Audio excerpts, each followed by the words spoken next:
ನಮಸ್ಕಾರ ಎಲ್ರಿಗೂ. ಎಲ್ಲರೂ ಹೇಗಿದ್ದೀರಾ? ಪ್ಲೇನ್ ದೋಸೆನೇ ತಿಂದು ತಿಂದು ಬೇಜಾರಾಗಿದ್ದರೆ ಸ್ವಲ್ಪ ಡಿಫ್ರೆಂಟ್ ಆಗಿರುವಂತಹ ಈ ರೆಸಿಪಿನ ಒಮ್ಮೆ ಟ್ರೈ ಮಾಡಿ.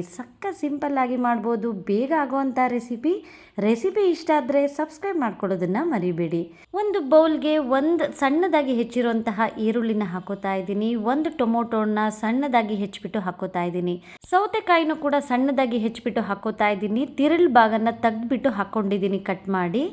ಒಂದು ಸ್ವಲ್ಪ ಸಬ್ಬಕ್ಕಿ ಸೊಪ್ಪನ್ನು ಕಟ್ ಮಾಡಿ ಹಾಕ್ಕೊಂಡಿದ್ದೀನಿ. ಹಾಗೆ ಸ್ವಲ್ಪ ಕೊತ್ತಂಬರಿ ಸೊಪ್ಪು, 1 ಟೇಬಲ್ ಸ್ಪೂನಷ್ಟು ಚಿಲ್ಲಿ ಫ್ಲೇಕ್ಸ್, ಹಾಗೆ ಅರ್ಧ ಟೇಬಲ್ ಸ್ಪೂನಷ್ಟು ಉಪ್ಪನ್ನು ಹಾಕ್ಕೊಂಡು ಎಲ್ಲದನ್ನು ಕ್ಲೀನಾಗಿ ಮಿಕ್ಸ್ ಮಾಡ್ಕೋತಾ ಇದ್ದೀನಿ. ಚಿಲ್ಲಿ ಫ್ಲೇಕ್ಸ್ ಬದಲು 1 ಅಥವಾ 2 ಹಸಿಮೆಣಸಿನ್ಕಾಯಿನ ಸಣ್ಣದಾಗಿ ಕಟ್ ಮಾಡಿ ಹಾಕ್ಕೊಳ್ಳಿ, ಅದು ಕೂಡ ಚೆನ್ನಾಗಿರುತ್ತೆ.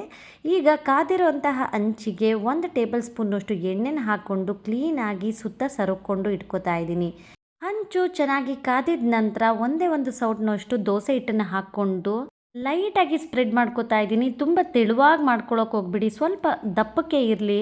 ನಂತರ ಕಟ್ ಮಾಡಿ ಇಟ್ಕೊಂಡಿದ್ದಂತಹ ಎಲ್ಲ ತರಕಾರಿಗಳನ್ನೂ ಅದ್ರ ಮೇಲೆ ಹಾಕೋತಾ ಇದ್ದೀನಿ. ನೀವು ಬೇಕಂದರೆ ಕ್ಯಾರೆಟ್ನು ಕೂಡ ಸಣ್ಣದಾಗಿ ಕಟ್ ಮಾಡಿ ಹಾಕೊಬೋದು. ಹಾಕ್ಕೊಂಡಿದ ನಂತರ ಮಗ್ಚಿಕಾಯಿಂದ ಅದನ್ನು ಮೇಲೆ ಹಾಗೆ ಪ್ರೆಸ್ ಮಾಡಿ ಹಿಟ್ಟಿಗೆ ಚೆನ್ನಾಗಿ ಅದು ಕೂತ್ಕೊಳ್ಳುತ್ತೆ. ಅದ್ರ ಮೇಲೆ ನೀವು ಎಣ್ಣೆ ಅಥವಾ ಬೆಣ್ಣೆ ಅಥವಾ ತುಪ್ಪ ಏನನ್ನಾದರೂ ಹಾಕೋಬೋದು. ಹಾಕ್ಕೊಂಡಿದ ನಂತರ ಸ್ವಲ್ಪ ಹೊತ್ತು ಅದನ್ನು ಬೇಯೋಕೆ ಬಿಟ್ಬಿಡಿ. ಮೀಡಿಯಮ್ ಫ್ಲೇಮ್ ಮಾಡಿಬಿಟ್ಟು ಅದನ್ನು ಚೆನ್ನಾಗಿ ಬೇಯಿಸ್ಕೊಳ್ಳಿ ಒಂದ್ಸರಿ. ಸ್ವಲ್ಪ ಚೆನ್ನಾಗಿ ಬೆಂದಿದ ನಂತರ ಅದನ್ನು ಮಗಚ್ಬಿಟ್ಟು ಎರಡೂ ಬದಿನೂ ಚೆನ್ನಾಗಿ ಬೇಯಿಸ್ಕೊಳ್ಳಿ. ಪ್ಲೇನ್ ದೋಸೆನೇ ತಿಂದು ತಿಂದು ಬೇಜಾರಾಗಿದ್ದರೆ ಅಥವಾ ದೋಸೆ ಇಟ್ಟು ಕೆಲವು ಸಾರಿ ಎಷ್ಟೇ ಮಾಡಿದ್ರೂ ಮಿಕ್ಕಿಬಿಡುತ್ತಲ್ಲ, ಅಂಥ ಟೈಮ್ನಲ್ಲಿ ಈ ರೀತಿ ಸ್ವಲ್ಪ ಡಿಫ್ರೆಂಟಾಗಿ ಮಾಡಿಕೊಟ್ರೆ ಎಲ್ರಿಗೂ ಇಷ್ಟ ಆಗುತ್ತೆ. ಪ್ಲೇನ್ ದೋಸೆ ತಣ್ಣಗಾದ್ಮೇಲೆ ತಿನ್ನೋಕ್ಕೆ ಅಷ್ಟು ಚೆನ್ನಾಗಿರಲ್ಲ. ಅದೇ ಈ ರೀತಿ ಸ್ವಲ್ಪ ಸ್ಟಫ್ ಮಾಡಿಬಿಟ್ಟು ನೀವು ಮಕ್ಕಳಿಗೆ ಲಂಚ್ ಬಾಕ್ಸಿಗೆ ಕೊಟ್ಟು ಕಳಿಸಿದ್ರೆ ಚೆನ್ನಾಗಿರುತ್ತೆ. ಇದ್ರ ಜೊತೆಗೆ ಟೊಮ್ಯಾಟೊ ಕೆಚಪ್ ಕೊಟ್ಟು ಕಳಿಸಿ ತುಂಬ ಇಷ್ಟಪಟ್ಟು ತಿಂತಾರೆ. ಇದನ್ನು ಬ್ರೇಕ್ಫಾಸ್ಟ್ಗೆ, ಲಂಚ್ ಬಾಕ್ಸ್ಗೆ ಅಥವಾ ಡಿನ್ನರ್ಗೆ ಸ್ವಲ್ಪ ಲೈಟಾಗಿ ತಿನ್ನಬೇಕು ಅಂತ ಅಂದ್ಕೊಳ್ಳೋರು ಈ ರೀತಿ ಮಾಡ್ಕೊಂಡು ತಿನ್ನಿ, ತುಂಬ ಇಷ್ಟ ಆಗುತ್ತೆ.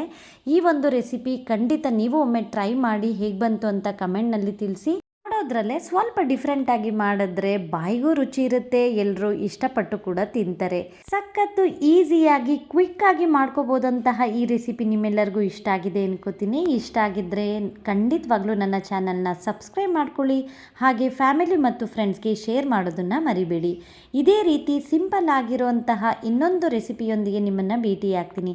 Thank you for watching my video. Take care. Bye.